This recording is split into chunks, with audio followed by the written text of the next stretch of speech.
अस्सलामुअलैकुम, मैं हूं तनवीर असगर और आप देख रहे हैं technical Tanveer by YouTube channel. आज की वीडियो बहुत ही ज़्यादा इंटरेस्टिंग होने वाली है क्योंकि आज की वीडियो के अंदर हम बात करने जा रहे हैं व्यूज़ के बारे में। अक्सर यूट्यूबर्स के मुंह से आपने सुना होगा कि यार मेरा चैनल मोनिटाइज होने से पहले व्यूज़ बहुत अच्छे आ रहे थे, लेकिन जैसे ही मेरा चैनल मोनिटाइज हुआ ना, मेरे व्यूज़ बिल्कुल ख़त्म हो गए, बहुत कम हो गए यार। अब यूट्यूब मुझे इंप्रेशन ही नहीं दे रहा है। आम तौर पे बड़े बड़े यूट्यूबर्स के मुंह से भी आपने ये बात सुनी होगी कि मोनिटाइजेशन से पहले जितने व्यूज़ आते हैं मोनिटाइजेशन के बाद उतने व्यूज़ नहीं आते हैं। क्या इसमें कुछ हकीकत भी है, कुछ हकायक हैं इसके बारे में, या फिर सिर्फ यूट्यूबर्स का ख्याल है? आज की वीडियो के अंदर हम इसी चीज़ को लेकर बात करने जा रहे हैं। लेकिन सबसे पहले मुझे पता है कि आपने जैसे ही मेरी वीडियो को प्ले किया, आपने देखा होगा आज ही तनवीर भाई ने क्लीन शेव किया। बहुत सारे लोगों को ये बात बुरी भी लगी होगी कि यार तनवीर भाई आप कभी दाढ़ी रख लेते हो, कभी शेव बना लेते हो। तो देखें भाई, इसके पीछे जो सबसे बड़ी वजह है वो ये है, आप मानो ना मानो मुझे इससे कोई फर्क नहीं पड़ता है, लेकिन हकीकत यह है कि मेरी दाढ़ी जैसे ही थोड़ी सी बढ़ती है मेरे चेहरे के ऊपर बहुत ज्यादा खारिश होना स्टार्ट हो जाती है। बाज़ औक़ात इतनी होती है कि मैं दोनों हाथों से यूं खारिश कर रहा होता हूं। अब जो मेडिकल के स्टूडेंट्स हैं या फिर डॉक्टर्स हैं वो लोग इस चीज को बहुत अच्छे से समझ सकते हैं कि मैं क्या कहना चाह रहा हूं, और बाकी एक आम बंदा मतलब जिसके साथ ये चीज नहीं होती होगी तो उसको तो लग रहा होगा नहीं यार तनवीर भाई एवं ही कह रहे हैं। तो भाई मैं एवं ही नहीं कह रहा हूं। खास तौर पर सर्दियों में मेरे साथ ये चीज बहुत ज्यादा होती है कि जैसी दाढ़ी थोड़ी सी बढ़ती है तो मेरे यहाँ पर बहुत ज्यादा शदीद खारिश होती है। मैं यूं यूं करके खारिश कर रहा होता हूं तो मजबूरन फिर मुझे शेव करनी पड़ती है। कल परसों मेरी एक आलिम से बात हो रही थी, मतलब बहुत फ्रैंकली बात हुई थी कॉल पे। तो उन्होंने भी कहा कि यार तनवीर भाई जब आप अपने फेस के ऊपर ब्लेड लगाते हो तो ये ब्लेड हमारे दिलों पे लगता है। यार आपके दिलों पे नहीं, मेरे अपने दिल पे भी लगता है, लेकिन मजबूरी है भाई, मैं क्या करूं। आते हैं जी अपने टॉपिक की तरफ कि क्या YouTube चैनल मोनिटाइज होने के बाद इंप्रेशन कम हो जाते हैं, व्यूज डाउन हो जाते हैं? क्या YouTube उसके बाद आपकी वीडियोस को रेकमेंड नहीं करता है? क्या वाकई व्यूज डाउन होते हैं? पहले तो इस बारे में बात करते हैं कि यार वाकई कोई फर्क पड़ता है या फिर एवं ही खामा ख्याली, मतलब हमारे दिलों में या हमारे दिमागों में ये बात बैठी हुई है। तो भाई ये बात सच है कि मोनिटाइजेशन से पहले आपके जितने व्यूज आ रहे होते हैं मोनिटाइजेशन के बाद आम तौर पे उतने व्यूज नहीं आते। अगर आपके उतने ही आ रहे हैं या ज्यादा आ रहे हैं तो भाई आप लकी हैं। अब इसके पीछे कई सारे फैक्टर्स हैं कि पहले ज्यादा आ रहे होते हैं बाद में कम हो जाते हैं। इसके पीछे कई सारे फैक्टर्स हैं। अब वो सारे तो मैं आपके सामने नहीं रखूंगा, लेकिन 3 फैक्टर मैं आपके सामने रखूंगा। इन तीनों में से जो सबसे पहला फैक्टर मैं आपके सामने रखने जा रहा हूं, ये सबसे बेसिक और सबसे बड़ा फैक्टर है। अगर मैं आपको समझा पाऊं तो आपने समझने की कोशिश करनी है इस फैक्टर को, और वो फैक्टर ये है कि जब तक आपका चैनल मोनिटाइज नहीं होता, अब चीजों को समझें। आप लोग ये सवाल करते हैं ना, जवाब को फिर समझा भी करें। तो देखें भाई, जब तक आपका चैनल मोनिटाइज नहीं होता है ना, आप YouTube की पॉलिसीज को खातिर ख्वाह में लाते ही नहीं है। आप कहते हैं कि यार बाढ़ में जाए YouTube और उसकी पॉलिसीज, मैंने तो चैनल ग्रो करना है, मैंने तो व्यूज लेने हैं। अब यहां पर मैं आपको कुछ एग्जांपल देकर बात समझाने की कोशिश करता हूं। अब देखें, खुदा ना ख्वास्ता किसी मशहूर बंदे का किसी जगह पे कोई एक्सीडेंट हो जाता है और वो बंदा वहां पर गुजर जाता है, मर जाता है, उसका खून वगैरह निकल रहा है। अब वहां पर कुछ लोग जमा होते हैं। अब उन लोगों में कुछ यूट्यूबर्स भी हैं। अब मान लें कि यहां पर 5 यूट्यूबर्स हैं, 4 बड़े यूट्यूबर हैं और इन चारों के भी न्यूज के चैनल हैं, और 5वां एक नया यूट्यूबर आया जिसका बिल्कुल नया नया चैनल है, लेकिन इसका भी न्यूज का चैनल है। अब सबसे पहले तो हम बात करेंगे वीडियो रिकॉर्ड करने के बारे में। तो देखें भाई, अब इन 5 लोगों ने वीडियोस रिकॉर्ड की हैं, इन चारों ने भी वीडियो रिकॉर्ड की है और इसने भी रिकॉर्ड की है। अच्छा, इन लोगों ने भी सारी चीजें रिकॉर्ड की हैं, जो कुछ इनको नजर आया, वो एक्सीडेंट कैसे हुआ, किस चीज के साथ गाड़ी टकराई या खुद बंदा टकराया, या कहां पे खून गिरा, कितना गिरा, हाथ कहां पे पड़ा है और बाजू कहां पे पड़ा है, सर कहां पे पड़ा है, इन लोगों ने भी वीडियो रिकॉर्ड की और इसने भी रिकॉर्ड की। अब इन 5 यूट्यूबर्स ने वीडियोस रिकॉर्ड की, ये 4 बड़े यूट्यूबर और ये बिल्कुल फ्रेश बिल्कुल नया यूट्यूबर, और 5 के चैनल हैं जी न्यूज के। अब बात आती है वीडियो एडिटिंग की। ये लोग जब वीडियो को एडिट करेंगे ना, तो ये YouTube की पॉलिसीज को अपने माइंड में रखेंगे कि यार मुझे खून नहीं दिखाना है, मुझे इस तरह से बाजू पड़ा हुआ नहीं दिखाना है, मुझे इस तरह से सर नहीं दिखाना है, अब मैंने चीज़ों को ब्लर करना है। तो बहुत सारी चीज़ों को ये कट आउट भी कर देंगे और ब्लर भी कर देंगे। अब इसके बारे में हम बात करते हैं। इसने ना तो ब्लर करना है, मतलब मैं नॉर्मली यूट्यूबर्स की बात कर रहा हूँ। अब ये नहीं कि आप एक नए यूट्यूबर हैं और इन चीज़ों का ख्याल कर रहे हैं, तो मैं आपको नहीं कह रहा हूँ, लेकिन लेकिन आम तौर पे जो चीज होती है ना, मैं उसके बारे में बात कर रहा हूं। तो अब इस नए यूट्यूबर ने क्या करना है, इसने वीडियो को एडिट तो करना है लेकिन चीजों को ब्लर नहीं करना, क्योंकि इसने यूट्यूब की पॉलिसीज को खातिर ख्वाह में लाना ही नहीं है। अब इसने एक इंटरेस्टिंग वीडियो बनाई जिसमें सारा कुछ दिखा दिया, जिसे कहते हैं ना नेकेड ट्रुथ। इसने नेकेड ट्रुथ दिखा दिया। दूसरी बात है वॉइस ओवर की। अब ये लोग जब वॉइस ओवर करेंगे बड़े यूट्यूबर्स, ये तब फिर मतलब यूट्यूब की पॉलिसीज को अपने माइंड में सोचेंगे कि यार मैंने ये अल्फाज बोलने, ये नहीं बोलने, ये बोलने, ये नहीं बोलने, तो फिर इनके कई सारे अल्फाज कट जाएंगे, ये खुद काट देंगे। लेकिन इस बंदे ने कोई लफ्ज नहीं काटना है। इसने तो धड़ल्ले से वीडियो बनाई और धड़ल्ले से बात की कि भाई ये देखो आपका भाई यहां पे आया, इस तरह से एक्सीडेंट हुआ, ये हुआ, फलाना हुआ, ढिमकाना हुआ। इसने हर चीज हर बात खुल के दिखा भी दी और बता भी दी। लेकिन इन लोगों ने अपने विजुअल कंटेंट को ब्लर भी किया और बोलने में भी बड़ी एहतियात की। उसके बाद जब आप वीडियो अपलोड करते हैं, अब आपने करनी है SEO, सर्च इंजन ऑप्टिमाइजेशन। जब ये लोग टाइटल, डिस्क्रिप्शन, टैग्स, अपने कीवर्ड्स का इस्तेमाल करेंगे तो एक दफा फिर ये यूट्यूब की पॉलिसीज को अपने जहन में रखेंगे कि यार ऐसा ना हो कि मेरी वीडियो के ऊपर वार्निंग आ जाए या कम्युनिटी गाइडलाइन की स्ट्राइक आ जाए या फिर मेरी वीडियो के ऊपर आ जाए लिमिटेड और नो एड्स। अब इनको सारी चीजों का पता है कि हमने कैसे कैसे गेम खेलनी है, तो बड़े तरीके से चलेंगे। हर लफ्ज ये नहीं लिखेंगे टाइटल, टैग या डिस्क्रिप्शन में। लेकिन अब इस बंदे ने जिस तरह से धड़ल्ले से वीडियो बनाई, धड़ल्ले से ऑडियो रिकॉर्ड की, अब टाइटल, टैग, डिस्क्रिप्शन के अंदर भी खुल्लम खुल्ला इसने अल्फाज लिख देने हैं। अब ये वो अल्फाज लिखेगा जिनको आम तौर पे यूट्यूब के ऊपर लोगों ने आकर तलाश करना है। देखें जो व्यूअर्स हैं, अब वो तो इन चीजों को नहीं सोचेंगे कि यूट्यूब की पॉलिसी क्या कहती है क्या नहीं कहती है। वो तो ऐसे अल्फाज लिखकर इसी एक्सीडेंट की वीडियो को तलाश करेंगे जो इसने लिखे होंगे। अब वो सारे अल्फाज जो व्यूअर्स आके यूट्यूब के ऊपर लिख रहे हैं, वो अल्फाज इस बंदे ने लिखे हुए हैं अपनी डिस्क्रिप्शन में और टैग्स में। लेकिन वो सारे अल्फाज इन बड़े यूट्यूबर्स ने नहीं लिखे हैं, क्योंकि इनको पता है कि क्या लिखना है क्या नहीं लिखना है। कुल मिलाकर ये हर स्टेप में पॉलिसीज का ख्याल करेंगे, क्योंकि ये पॉलिसीज को जानते हैं, समझते हैं। लेकिन इनके बरक्स जो इस तरफ अकेला नया यूट्यूबर है, इसने वीडियो भी धड़ल्ले से बनाई, ऑडियो भी, और उसके बाद टाइटल, टैग, डिस्क्रिप्शन के अंदर भी ऐसी चीजें लिख दी। उसके बाद थंबनेल की बारी आती है। ये लोग एक दफा फिर थंबनेल के ऊपर चीजें ब्लर करके दिखाएंगे, बड़ी एहतियात करके दिखाएंगे। लेकिन इस बंदे को जो सबसे अट्रैक्टिव पिक्चर मिलेगी ना उस एक्सीडेंट की, इसने वो लगानी है थंबनेल के ऊपर, और जो इसके दिल में आएगा ये लिख देगा। अब देखें इन लोगों के पास लाखों सब्सक्राइबर्स होने के बावजूद शायद इनको इतने व्यूज ना मिले जितने व्यूज इस बंदे को सर्च से मिल जाएंगे। अब सर्च से इसको क्यों मिलेंगे?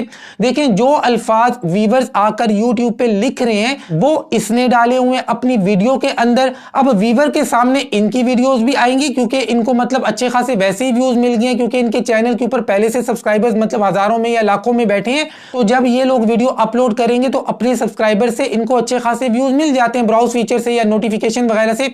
लेकिन इस बंदे को जो व्यूज मिल रहे हैं ना, अब इसके पास सब्सक्राइबर्स तो है नहीं है, इसको जो व्यूज मिल रहे हैं ये सर्च वाले मिल रहे हैं। अब आगे जो गेम चलती है ना, अगली गेम को भी थोड़ा सा समझें। इनको व्यूज अक्सर कहां से मिले?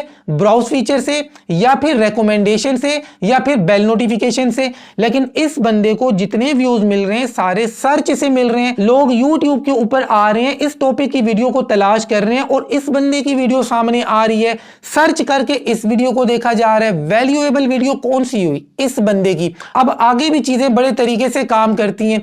अब मान लें 1 लाख बंदा इस टॉपिक पर यूट्यूब के ऊपर वीडियो तलाश कर रहा है। अब उन 1 लाख लोगों ने इन लोगों की वीडियोस को भी देखा और इस बंदे की वीडियो को भी देखा, तो आपको क्या लगता है फायदा ज्यादा किसको होगा?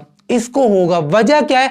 जब 1 लाख बंदा इनकी वीडियोस के ऊपर आएगा और देखेगा जो चीजें उन्होंने देखनी है वो तो इन्होंने ब्लर की हुई हैं और ये ज्यादा खुल्लम खुल्ला चीजें दिखा भी नहीं रहे हैं, लेकिन इस तरफ जो बंदा बैठा है ये वो चीज बता भी रहा है, दिखा भी रहा है जो व्यूअर देखना चाह रहे हैं। तो इससे क्या होगा? इस बंदे का ऑडियंस रिटेंशन इंक्रीज होगा, इसका एवरेज व्यू ड्यूरेशन इंक्रीज होगा। अब लोगों ने इनकी वीडियो को देखा यार ये तो ब्लर है, जो चीज हम देखने आए हैं वो तो ये दिखा ही नहीं रहे। अब उनके सामने इसकी वीडियो आई, इसकी वीडियो को प्ले किया, अबे भाई इसने तो कोई ब्लर शलर नहीं किया हुआ, खुल्लम खुल्ला दिखा रहा है। इसकी वीडियो को लोग एंड तक देखेंगे। एंड तक अगर नहीं भी देखते हैं ना तो ज्यादा टाइम तक देखेंगे। इन बेचारों की वीडियोस को बहुत कम टाइम देखा जाएगा, इस बंदे की वीडियो को ज्यादा देखा जाएगा। इसका एवरेज व्यू ड्यूरेशन भी इंक्रीज हो गया, इसका ऑडियंस रिटेंशन, इसकी हर चीज इंक्रीज हो गई।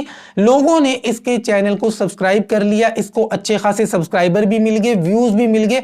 अब इस बंदे को आ गया मजा, इसी तरह के टॉपिक्स को ये कवर करना स्टार्ट हो गया और अच्छे खासे व्यूज लेना स्टार्ट हो गया। उसके बाद जब इसने मोनेटाइजेशन के लिए अप्लाई किया तो यूट्यूब ने कहा कि नहीं बेटा, तेरा जो चैनल है ना ये हमारी मोनेटाइजेशन की पॉलिसीज को फॉलो नहीं कर रहा है, या तेरे चैनल के ऊपर रीयूज कंटेंट पड़ा है, या फिर तेरे चैनल के ऊपर रेपिटिशियस कंटेंट पड़ा है, या तेरे चैनल के ऊपर मल्टीपल वायलेशन की हुई है। मतलब कुछ भी करके इसको बताया जाएगा कि यार तेरा चैनल मोनेटाइज नहीं हो सकता है।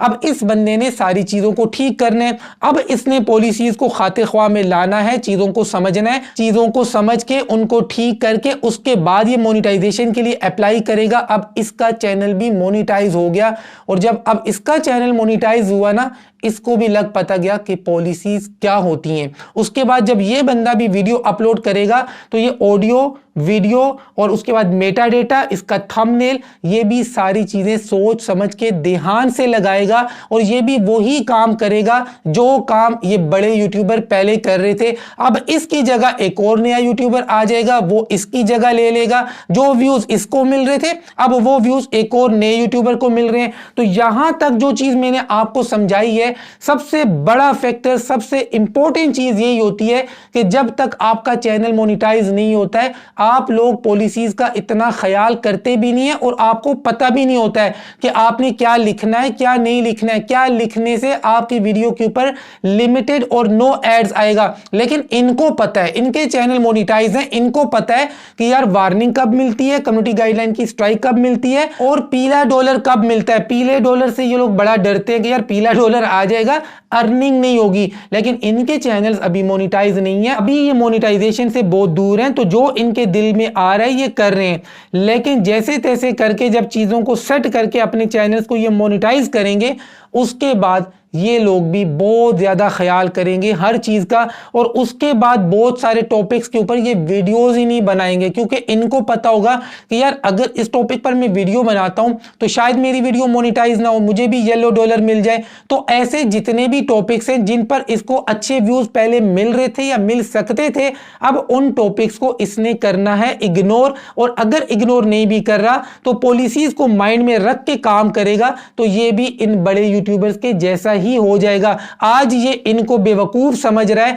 कि यार देखो ये लोग मतलब किस तरह काम कर रहे हैं, इतने बड़े बड़े चैनल्स हैं, कुछ पता ही नहीं है, मेरे 100 सब्सक्राइबर्स हैं, मैंने लाखों में व्यूज गेन कर लिए। लेकिन टाइम आने के बाद ये भी इन बेवकूफों की लिस्ट में आ जाएगा, जब इसको पॉलिसी समझ में आ जाएंगी, और फिर इस नए यूट्यूबर की जगह पे एक दूसरा नया यूट्यूबर आ जाएगा, फिर उसको व्यूज मिलना स्टार्ट हो जाएंगे। तो यहां पर अगर आपको मेरी बात समझ में आई है तो सबसे बड़ा जो फैक्टर है ना, वो पॉलिसीज को अपने माइंड में रख के काम करना है। आप में से कई लोग होंगे जिनके चैनल्स के ऊपर रीयूज कंटेंट आया हुआ होगा, रेपिटिशियस कंटेंट आया हुआ होगा, आपने बड़े बड़े उलमा की मतलब बयानात की वीडियोस अपलोड की होंगी, रीयूज कंटेंट का मसला आ गया, आपने म्यूजिक लगाया, रीयूज कंटेंट का मसला आ गया, कुछ सेक्सुअल चीजें मतलब खुल के दिखा दी, तो आपके चैनल के ऊपर जी मोनेटाइजेशन बंद कर दी गई है, या आपकी वीडियोस को मोनेटाइज नहीं किया जा रहा है, या फिर पीला डॉलर आ रहा है।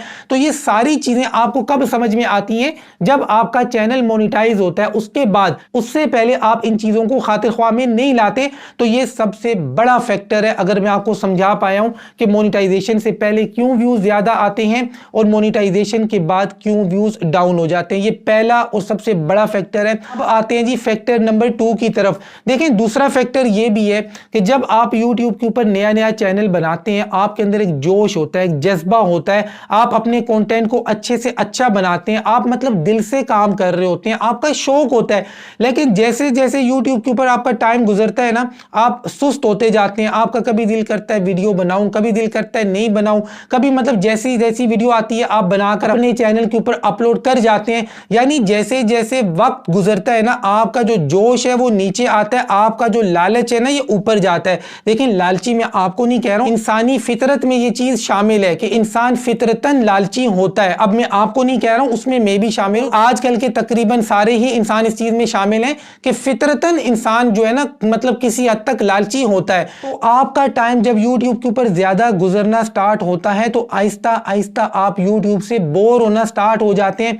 वो जो 6 महीने या 1 साल पहले आपके अंदर जज्बा था वो आज नहीं है। जो क्वालिटी आप उस वक्त दे रहे थे, जो कंसिस्टेंसी आपकी उस वक्त थी, आज ना तो आप वो क्वालिटी दे रहे हैं और ना ही वो कंसिस्टेंसी दे रहे हैं, ना ही उतने दिल से काम कर रहे हैं। तो इसकी वजह से भी आपके व्यूज डाउन होते हैं। ये फैक्टर नंबर 2 है। अब आते हैं ये फैक्टर नंबर 3 की तरफ। देखें, तीसरा ये भी एक फैक्टर है कि मोनेटाइजेशन के बाद आपकी वीडियोस के ऊपर जो व्यूज कम आते हैं, यूट्यूब कहीं ना कहीं रिकमेंडेशन में भी थोड़ी सी कमी करता है। आपके जो इंप्रेशन हैं वो भी कहीं ना कहीं यूट्यूब लाजमी गिराता है। उसकी वजह यह है कि अब आप थोड़े से पुराने यूट्यूबर हो गए हैं और यूट्यूब की शुरू से यही आदत रही है कि यूट्यूब के ऊपर कोई भी नया यूट्यूबर आता है, अगर वो थोड़ा सा अच्छा काम करता है तो यूट्यूब उसकी वीडियोस को ज्यादा रेकमेंड करता है। अब किसी भी टॉपिक पर एक पुराना यूट्यूबर है, उसी टॉपिक पर एक नया यूट्यूबर आ गया,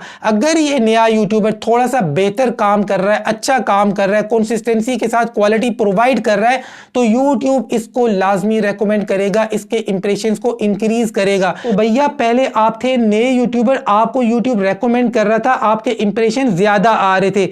टाइम गुजरने के साथ साथ जिनको आप बेवकूफ कह रहे थे पहले, आप भी उन बेवकूफों की लिस्ट में आ जाते हैं। कहीं ना कहीं आप भी पुराने यूट्यूबर बन जाते हैं और आपकी जगह जो नया यूट्यूबर आता है, जो अच्छा कंटेंट बनाता है, यूट्यूब उसको भी चांस देता है। जैसे यूट्यूब ने मुझे चांस दिया, आपको दिया, तो क्या नए यूट्यूबर्स को यूट्यूब चांस नहीं देगा आगे आने के लिए? तो लाजमी बात है, यूट्यूब ने नए यूट्यूबर्स को चांस देना होता है। अब उनके इंप्रेशन ज्यादा होते हैं, अब उनकी वीडियोस को ज्यादा रेकमेंड किया जाता है। तो ऐसी सूरत में ये जितने भी बेवकूफ यूट्यूबर हैं, जिनकी लिस्ट में मैं भी शामिल हूं, क्योंकि मैं नया यूट्यूबर तो नहीं हूं ना, जितने भी हम पुराने यूट्यूबर हैं हम सारे बेवकूफ हैं जिनके चैनल मोनेटाइज हैं। आपने नाराज नहीं होना है, आप समझ रहे हैं ना कि मैं किस सेंस में बेवकूफ कह रहा हूं, अपने आप को भी कह रहा हूं। हम जितने भी पुराने यूट्यूबर हैं जिनको नए यूट्यूबर बेवकूफ समझते हैं, तो आहिस्ता आहिस्ता ये नए यूट्यूबर भी थोड़े थोड़े पुराने होकर बेवकूफों की लिस्ट में आ जाते हैं, फिर इनकी जगह नया एक समझदार यूट्यूबर आ जाता है। तो कुल मिलाकर कहने का मकसद ये है कि अगर आप इन बेवकूफ यूट्यूबर्स की लिस्ट में शामिल हैं, पुराने यूट्यूबर हैं, आपका चैनल भी मोनेटाइज है, तो आपको उसी जोश, उसी जज्बे के साथ, उसी क्वालिटी के साथ वही कंसिस्टेंसी देनी होगी जो आप 6 महीने या 1 साल पहले दे रहे थे। मतलब आपने बुढ़ा नहीं होना है, यूट्यूब के ऊपर जवान रहकर जोश जज्बे के साथ काम करना है, बेहतरीन कंटेंट आपने बनाते जाना है, तो ही आप यूट्यूब के ऊपर टिके रहेंगे। वरना जैसे ही आपका कंटेंट नीचे आएगा, क्वालिटी नीचे आएगी, कंसिस्टेंसी नीचे आएगी, तो यहां से जो नया यूट्यूबर है, जिनको मैं समझदार यूट्यूबर कह रहा हूं, ये समझदार यूट्यूबर आपकी जगह आकर बैठ जाएगा, अब ये फेमस हो जाएगा। सारी चीजें अगर समझ में आई हैं तो आइंदा आपने ये सवाल नहीं करना है कि तनवीर भाई मोनेटाइजेशन से पहले बहुत अच्छे व्यूज आ रहे थे, मोनेटाइजेशन के बाद क्यों नहीं आ रहे। ये जो 3 मेन फैक्टर्स मैंने आपको बताए हैं, इनके अलावा भी छोटे मोटे बहुत सारे फैक्टर्स हैं, लेकिन मेन यही 3 है। ठीक है जी, वीडियो अच्छी लगी है, समझ में आई है तो लाइक करें, चैनल को सब्सक्राइब नहीं किया है तो सब्सक्राइब करें। और आज जितने भी लोगों की कॉल्स बुक है, सब ने कॉल करके पहला सवाल ये करना है, तनवीर भाई ये क्यों किया? तो क्यों का जवाब मैंने आपको दे दिया। खुदा पामान दे, अल्लाह हाफिज।